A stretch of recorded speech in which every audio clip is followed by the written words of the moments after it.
कभी ऐसा महसूस हुआ है कि आप किसी रिश्ते में, किसी कनेक्शन में अपना सब कुछ लगा रहे हैं, मतलब भावनाएं, समय, ऊर्जा, और बदले में मिलता है बस खामोशी या नज़रअंदाजी, या फिर वो सुनने को मिलता है कि अरे तुम बहुत ज़्यादा सोचते हो। हाँ हाँ बिल्कुल, ये एहसास बहुत पहचाना हुआ सा है कई लोगों के लिए। तो आज हम इसी भावनात्मक जाल पर थोड़ी गहराई से बात करेंगे। हमारे पास जो विश्लेषण के लिए सामग्री है वो इसी तरफ इशारा करती है। जी, और इस बातचीत में हम यही देखेंगे कि कैसे कुछ रिश्ते जो इतने इतने अच्छे शुरू होते हैं वो धीरे धीरे एक तरह के भावनात्मक हेर फेर और भ्रम, कंफ्यूजन के चक्र में बदल जाते हैं। सही। हमारा लक्ष्य यही है कि इस पैटर्न को पहचाने जो हमें मिली जानकारी में साफ दिखता है। तो शुरुआत तो अक्सर, जैसा आपने कहा, बहुत अच्छी होती है ना? चाहे दोस्ती हो या कोई और रिश्ता, एकदम परफेक्ट लगता है सब। बिल्कुल। मैसेज का जवाब फौरन, बातों में गर्मजोशी, लगता है कोई है जो सच में आपको समझ रहा है। हाँ, और यहीं वो बारीक सा बदलाव शुरू होता है। वो जो शुरू का उत्साह है ना, वो धीरे धीरे कम होने लगता है। जवाबों में देरी। हाँ, और मजे की बात यह है कि हम अक्सर खुद को दोष देने लगते हैं, सोचने लगते हैं शायद मैं उबाऊ हो गई हूँ। हाँ, ये होता है। जबकि असलियत, जैसा कि स्रोत बताते हैं, शायद सिर्फ इतनी है कि सामने वाले की दिलचस्पी वो कम हो गई है। और ये जो खुद पर शक है ना, ये पहला संकेत हो सकता है। और फिर अगर आप पूछ लें, मतलब अपनी चिंता बताएं या कोई सवाल करें, तो जवाब क्या मिलता है?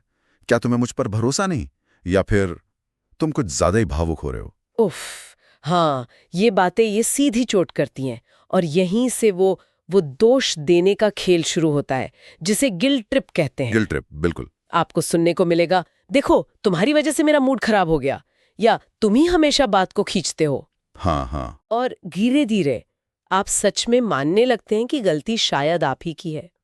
और ये एहसास, ये उस भावनात्मक जाल की, समझिए, पहली गांठ है। इसके बाद तो एक अजीब सा एक चक्कर शुरू होता है, भ्रम का, झूठी उम्मीद का। मतलब अचानक से वो व्यक्ति बहुत अच्छा व्यवहार करने लगेगा। हाँ, लगेगा कि शायद सब ठीक हो रहा है। बिल्कुल। इसे स्रोत में फॉल्स होप ट्रैप कहा जाता है, झूठी उम्मीद का जाल। एक दिन आपको लगेगा सब पहले जैसा है, एकदम बढ़िया, और अगले ही दिन फिर वही नजरअंदाजी, ठंडापन और पूछने पर वही जवाब, तुम ज्यादा सोच रहे हो। जी। अरे ऐसा कुछ नहीं है। ये पैटर्न इतना कंफ्यूजिंग होता है। ऐसी हालत में तो इंसान अंदर ही अंदर सवाल पूछता रहता है खुद से, क्या मैं सच में ज्यादा उम्मीद कर रहा हूँ? क्या ये मेरी गलती है?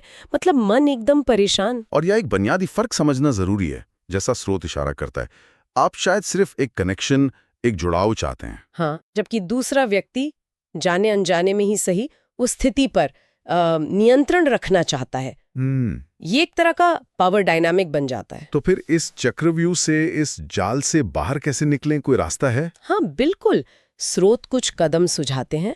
पहला कदम वो कहते हैं मिरर टेस्ट। मिरर टेस्ट, आईने वाला? हाँ, मतलब आईने के सामने खड़े होकर नहीं, पर एक तरह से आईने की तरह खुद से पूरी ईमानदारी से पूछना, ये रिश्ता मुझे मानसिक रूप से मजबूत बना रहा है या कमजोर कर रहा है? वाह, ये तो बहुत सीधा और गहरा सवाल है। जी, इसका सच्चा जवाब बहुत कुछ साफ कर देता है। और दूसरा कदम? दूसरा कदम है सीमाएं तय करना, बाउंड्रीज बनाना। जैसे अगर आपके मैसेज का जवाब नहीं आ रहा, बार बार मैसेज मत भेजिए।